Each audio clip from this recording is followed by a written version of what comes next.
Kita lihat sekarang lebih detail lagi. Automatic thought itu kayak gimana sih Pak? Yang sering melahirkan kebencian. Catatan saya ada paling tidak 6 gaya mikir yang sering melahirkan kebencian. Yang pertama, overgeneralisasi. Melihat sebagian kecil disimpulkan untuk sebagian besar atau untuk semuanya.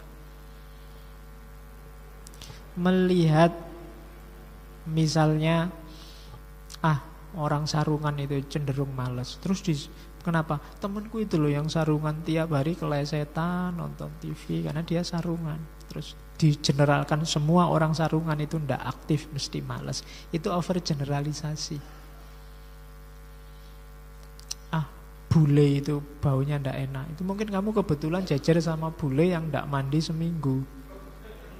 Terus kamu generalisir, ndak usah punya pacar bule, baunya ndak enak. Overgeneralisasi. Santri itu deso-deso. Nah, itu mungkin karena hanya lihat 1-2 santri. Mungkin kalau lihat banyak santri ya kesimpulannya enggak deso lagi. Ya mungkin sangat deso. Itu kan namanya overgeneralisasi. Jadi dari bagian kecil disimpulkan semuanya. Yang kedua, read the thought. Itu kadang-kadang kita merasa bisa baca pikirannya orang. Oke. Jadi bisa baca pikirannya orang itu, ini orang kok sejak tadi ngelirik-ngelirik, jangan-jangan naksir aku. Nah, itu read the thought. Jadi kayak bisa-bisa kita baca orang lain. Ini sejak tadi kok usul terus, mesti mau berontak ini. Itu read the thought.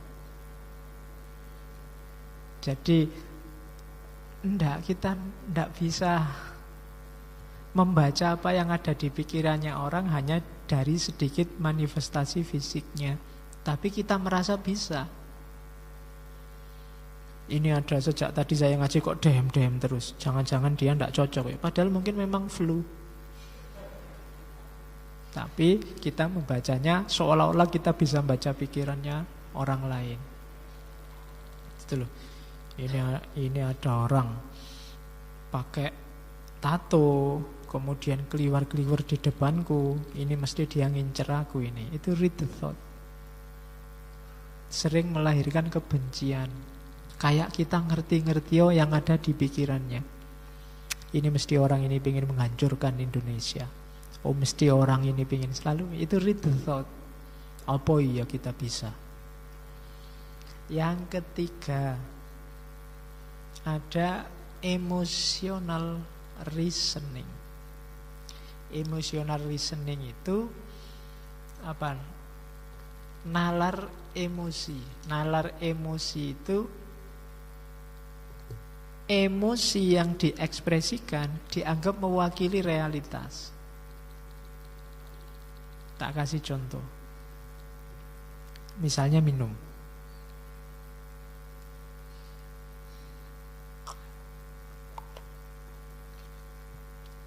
Terus saya bilang, kok gak enak gini tehnya ya.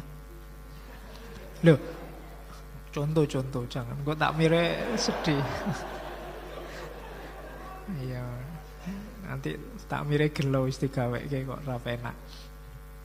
Terus kita, alah kok ndak enak gitu ya. Loh, emosiku ini. Terus kamu pahami berarti tehnya memang ndak enak. Padahal itu lah cuma kesanku saja. Bisa jadi kesanmu beda. Itu emotional reasoning namanya. Jadi menganggap anggapan emosional seseorang, tanggapan emosional, itulah kenyataannya. Kamu belajar filsafat, terus pusing, alah Pak, pening aku Pak, membingungkan filsafat itu. Lah itulah kamu, kalau saya kan enggak. Loh iya kan? Tapi terus banyak orang anggap filsafat itu membingungkan. Jadi tanggapan emosional 1-2 orang dianggap itulah realitasnya. Jadi emotional reasoning namanya. Ini juga sering memicu lahirnya persepsi kebencian. Terus ada lagi namanya customization. Ini sama. Menganggap yang kecil jadi sebab. Peristiwa itu kan sebabnya banyak biasanya, tapi kita nganggap satu sebab inilah yang jadi sebabnya. Itu customization. Misalnya ada orang menganggap bahwa peradaban ilmiah Islam itu jatuh karena kritiknya Ghazali pada filsafat. Padahal kalau kita mau jeli, tidak mungkinlah hanya gara-gara 1-2 kitab peradaban ilmiah Islam sepertiga dunia ini bisa jatuh. Pasti banyak variabel yang lain. Mungkin umat Islamnya sendiri juga jadi lemah, mungkin karena kekuasaan politiknya juga ambruk, mungkin umat Islam sedang dijajah di mana-mana. Variabelnya banyak. Cuma orang cenderung kemudian melihat satu variabel saja, yaitu tulisan Ghazali. Itu namanya customization. Melihat satu sebab dari sebenarnya banyak sekali sebab dari satu peristiwa. Lahirnya terorisme itu mungkin sebenarnya sebabnya tidak tunggal. Jadi kalau mau diberantas tidak bisa dilihat satu sisi, pokoknya orang yang jadi teroris harus dibunuhi semua. Mungkin perlu melipir, jangan-jangan sebabnya banyak. Jangan-jangan yang berangkat ke Suriah kemarin motifnya tidak melulu karena dia termakan ideologi ISIS. Mungkin ada yang karena ekonomi, mungkin karena tingkat intelektualnya rendah sehingga gampang dibohongi. Mungkin ada yang karena terpaksa ikut suaminya, mungkin ada macam-macam sebabnya. Biar tidak customization, analisisnya harus lebih holistik. Gitu. Oke, jadi itu contoh. Gagasan customization ini sering menyederhanakan persoalan, kemudian melahirkan kebencian. Terus ada lagi mirip kayak sebelumnya, namanya maximization atau minimization. Membesar-besarkan hal kecil atau mengecil-ngecilkan hal besar. Ini sering kita lakukan. Jadi menganggap yang tidak penting terus kita anggap penting, atau yang sebenarnya sangat penting kita anggap tidak penting. Apa sih pentingnya kostum, pentingnya baju misalnya? Kok kemarin ada viral gegeran tentang mana lebih utama, batik atau jubah? Terus kita tawuran berhari-hari itu kan gara-gara bahas batik atau jubah. Itu mungkin maximization. Atau jangan-jangan kita sering juga minimization. Ini penting loh, tapi terus bagi kita tidak penting makanya terus tidak viral. Kita harus jeli. Cara berpikir ini juga sering melahirkan kebencian. Ada juga yang catastrophic thinking. Biasanya orang yang gampang panik. Catastrophic thinking itu orang yang sebenarnya itu sepele sekali, tapi bagi dia luar biasa. Orang yang katastrofik itu biasanya hal-hal kecil membuat dia panik luar biasa. Misalnya, kalau di situ tak kasih contoh, ibu-ibu itu sekarang sedang fobia kena kanker, kena apa gitu kan. Mungkin ada yang ngecek, meraba dadanya, loh kok ada benjolan ini? Belum periksa, belum apa. Waduh, jangan-jangan kena kanker aku. Waduh, kena kanker berarti sebentar lagi mati aku. Waduh, tiap hari terus. Jadi sudah stres kayak orang mau mati. Itu catastrophic thinking. Tiba-tiba mungkin ya ada santri ngaji, tiba-tiba pakai cadar. Belum ada yang ini. Misalnya, mungkin karena pilek atau apa terus pakai cadar. Kamu yang agak fobia dengan itu, dulu kok ada yang pakai cadar? Wah, ini sudah disusupi garis keras ini. Wah, terus kamu gelisah luar biasa, ndak kerasan ngaji. Ini harus sudah mulai dibubarkan ngaji ini, sudah jadi radikal ini ngaji ini. Cuma gara-gara lihat satu teman putri yang pilek terus pakai cadar. Padahal dia cuma pilek biasa misalnya. Itu catastrophic thinking. Gampang panik. Tiba-tiba ada temanmu kos, ada kamar kosong sebelah, tiba-tiba yang nyewa kos-kosan itu orangnya jenggotnya panjang, pakai jubah. Oh, kamu panik mikir enggak karu-karuan. Jangan-jangan ini sebentar lagi ngerakit bom, terus kos-kosanku dibom misalnya. Itu catastrophic thinking. Gampang panik. Gitu loh. Pikirannya panjang. Ada temennya satu wisuda, waduh jangan, kok aku belum ya, wah kalau nanti jangan-jangan aku tinggal sendiri nggak lulus-lulus, waduh nanti kuliahnya ikut sama adik kelas, waduh udah pikiran nih, sumpah karepe dhewe. Itu catastrophic thinking. Ini juga sering melahirkan persepsi kebencian. Jadi hati-hati dengan 6 gaya mikir ini. Overgeneralisasi, read the thought, merasa bisa membaca pikirannya orang padahal ya bukan peramal, ya kan? Emotional reasoning, tanggapan subjektif dianggap mewakili realitas. Itu emotional reasoning. Customization, satu sebab dianggap mewakili semua sebab. Maximization atau minimization, hal penting yang dianggap tidak penting, atau sebaliknya hal tidak penting yang dibesar-besarkan dianggap penting. Dan yang terakhir, catastrophic thinking. Untuk menghindari ini tetap solusinya berpikir hati-hati, sistematis dan dalam. Biar tidak gampang ketipu, tidak kesusu komentar. Kalau ada yang masih belum jelas benar, dicermati dulu duduk persoalannya. Hari ini kita terlalu agresif komentar, sehingga masalah yang biasa jadi luar biasa, akhirnya yang penting-penting kelewatan.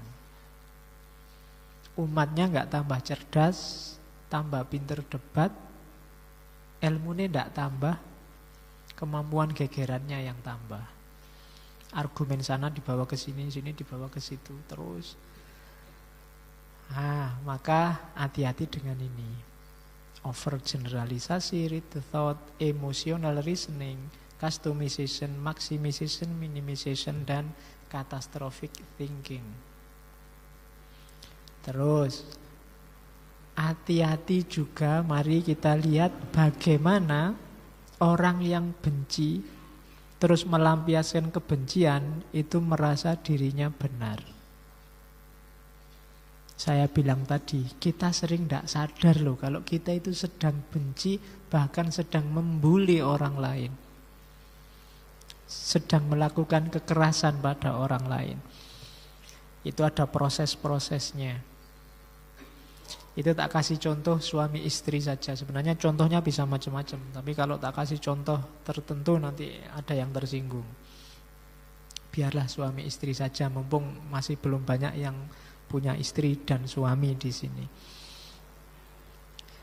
Jadi biasanya ya lahirnya kebencian dan kekerasan dan justifikasinya itu diawali dari event, ada peristiwa. Misalnya di situ ada peristiwa istri yang ngeritik suami. Biasanya peristiwa itu kan tidak pernah telanjang. Dia selalu kita pahami, kita interpretasi. Terus lahirlah interpretation of the event. Ketika istrinya ngeritik, suaminya merasa di matanya berarti aku ini tidak ada harganya. Jatuh harga dirinya. Kayak kamu dikritik temanmu, atau dikritik dosen pembimbingmu, terus wah dunia runtuh ini. Interpretation of event. Kamu interpretasi sendiri secara negatif. Biasanya terus setelah interpretasi yang negatif itu lahirlah stres, hurt, ya kan, merasa tersakiti. Sakitnya di sini itu Pak, itu stres berarti. Jadi merasa lemah, wah aku ini berarti tidak ada harganya sekarang aku. Kurang ajar, aku direndahkan. Nah, terus setelah itu ada secondary interpretation, tafsir selanjutnya terhadap apa? Terhadap stresnya itu. Berarti aku ini korban, malang sekali aku ini. Kasihan ya aku ini. Itu secondary interpretation. Dari situ lahirlah kebencian, marah, ingin balas dendam. Awas besok, hati-hati kalau butuh aku. Hostility. Iyalah sekarang aku kalah, tapi besok kalau ada kesempatan awas. Kapan-kapan butuh aku, ndak akan tak peduliin. Itu hostility. Setelah itu kan tadi sudah pengen balas dendam kan, itu artinya dia tahu loh kalau membenci dan balas dendam itu jelek. Tapi apa? Give himself permission. Oh tapi iya sih, benci dan balas dendam itu jelek, tapi ini sudah wajar. Wong dia sih yang tidak sopan, dia sih yang kurang ajar. Boleh sekarang aku balas dendam, hakku sekarang balas dendam. Mata balas mata, hidung balas hidung. Give himself permission. Baru lahir action. Ya karena laki-laki ya istrinya terus dipukuli. Itu action, kekerasan. Dari kebencian lahir kekerasan. Kamu dikritik temanmu, terus marah, akhirnya action. Barangnya kamu sembunyikan, laptopnya kamu rusak, dan seterusnya. Itu action. Dan menurut kamu salah dewe, saya disinggung kayak gitu, saya disakiti sampai segitunya, ya rasake. Awas nanti pacarmu tak rebut misalnya. Contohnya ngono. Sah no. Kenapa sah? Kamu menyakiti aku terus sih. Nah itu give himself permission. Lah dia maki-maki kiaiku ya tak bales no. Kiainya tak maki-maki. Ndak dosa no aku. Kan dia duluan maki-maki kiaiku. Nah itu give himself permission. Seolah-olah kalau orang lain melakukan salah, boleh juga aku melakukan salah. Dan dia bikin fitnah terus ya. Kalau tak biarin, jatuh kita. Ayo kita bikin fitnah juga, biar sana juga jatuh. Imbang sudah pertarungannya. Nah, itu legitimasi kebencian. Dia maki-maki duluan ya Pak. Kalau kita nggak maki-maki, nanti skornya ndak imbang. Biar skornya imbang, saya maki-maki juga. Kan gitu. Kan ada kan hadis yang bilang ada orang yang maki-maki bapaknya sendiri. Terus sahabat bilang, apa ada Rasul orang maki-maki bapaknya sendiri? Ada. Kamu maki-maki bapaknya orang lain sehingga dia marah dan tersinggung. Terus orang lain maki-maki bapakmu. Itu sama dengan kamu sebenarnya sedang memaki-maki bapakmu sendiri. Hari ini kita banyak begitu. Dan kita merasa benar, itu dilegitimasi kebencian. Karena lah dia duluan ya Pak. Dan di sana begitu dibalas, bikin lagi yang lebih dahsyat lagi. Kita juga, kalau gitu saya bikin lagi. Emangnya kalau cuma nipu aja siapa? Kita juga bisa. Hari ini kita berbalas kebohongan. Dalilnya bohong pada orang yang bohong itu sah. Ya kan? Kan ada kan yang bilang begitu. Jadi give himself permission. Biasanya pakai adagium sombong pada orang yang sombong, itu sedekah. Cuma kita makainya di konteks yang tidak pas. Sehingga akhirnya yang terjadi ya memang kita benar-benar jadi orang sombong. Oke. Jadi coba dicermati ya, mana perilaku kita yang ikut alur ini. Jadi kita melegalkan kebencian kita, melegalkan kekerasan, bulian yang kita lakukan dengan alasan itu sah. Karena yang memulai bukan saya, dia duluan. Kita kan punya harga diri, kita kan punya status, masa dia lecehkan begitu saja? Nah, itu legitimasi kebencian. Oke. Terus, nah, yang tadi proses-proses mentalnya. Sekarang kita baru masuk ke filsafatnya. Ya, ada beberapa filosof yang ngomong tentang kebencian. Malam ini saya cuma membawa Sartre. Yang dulu pernah ikut ngaji Sartre pasti ingat bagian ini. Istilah lainnya fenomenologi kebencian. Sartre dikenal sebagai filosof eksistensialis. Fenomenolog sebelum Sartre, Heidegger atau Husserl, itu tidak pernah nyinggung ini. Kalau bagi Heidegger atau Husserl, ya kita hidup bersama itu sifatnya faktisitas. Kita ya sudah faktanya hidup bareng, ya gimana lagi. Tidak pernah membahas modus hidup bersamanya. Nah, kalau di Sartre dia lebih jauh ngomong bahwa keberadaan kita yang bersama orang lain itu bermasalah ketika kita sadar kehadiran orang lain. Yo, mikirnya agak pelan-pelan. Ya. Ketika kita sadar ada orang lain, kehadiran orang lain ini bagi kita adalah ancaman. Katanya Sartre. Ancaman pada apa? Ancaman pada eksistensi kita, subjektivitas kita, keberadaan kita, dan sekaligus kebebasan kita. Misalnya, tak kasih contoh.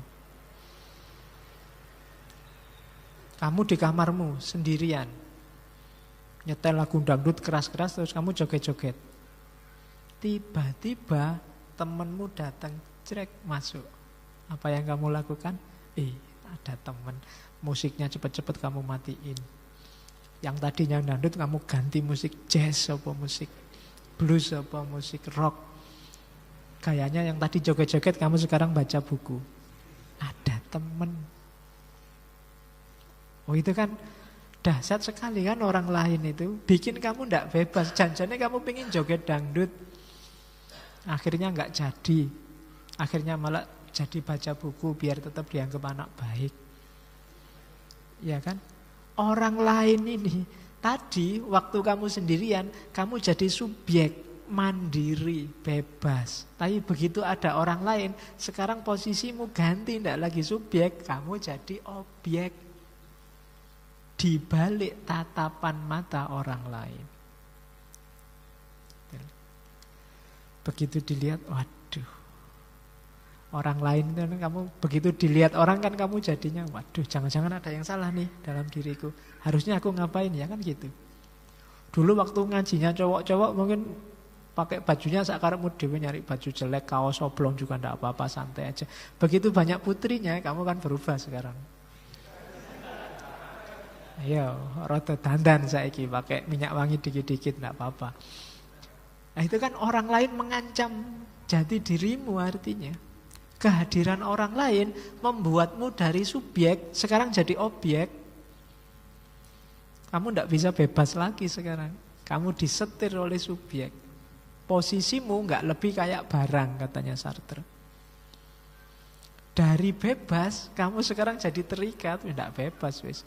Kalau di kamar kamu nggak pakai baju, cuma sarungan aja. Kadang-kadang pakai celana pendek, udelnya kelihatan, santai aja. Nggak mandi 3 hari, bau juga nggak masalah. Tapi begitu ada orang, kamu nggak bebas begitu kan?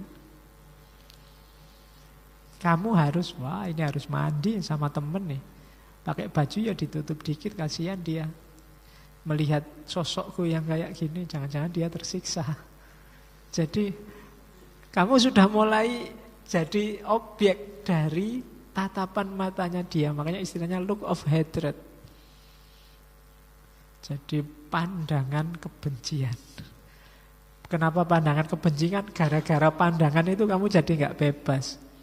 Yang paling kamu benci akhirnya kamu dari subjek jadi objek sekarang. Dari manusia yang bebas jadi terikat. Kamu tadi janjane kamu tidak terkontaminasi kebencian macam-macam. Gara-gara ada orang lain itu loh. Sekarang ada model benci, ada model sayang. Makanya ada gium sangat terkenal dari Sartre, orang lain adalah neraka. Ya kan, sumpek aku kalau ada orang lain itu. Mbok aku sendiri bebas. Ada orang lain ngomong aja diatur sekarang. Padahal kalau nggak ada kan iso bebas.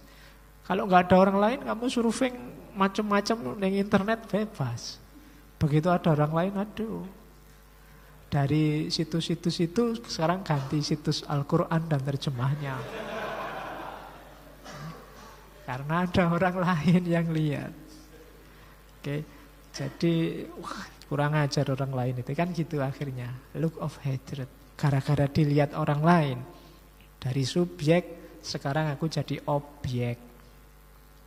Nah, kelanjutannya terus bagaimana?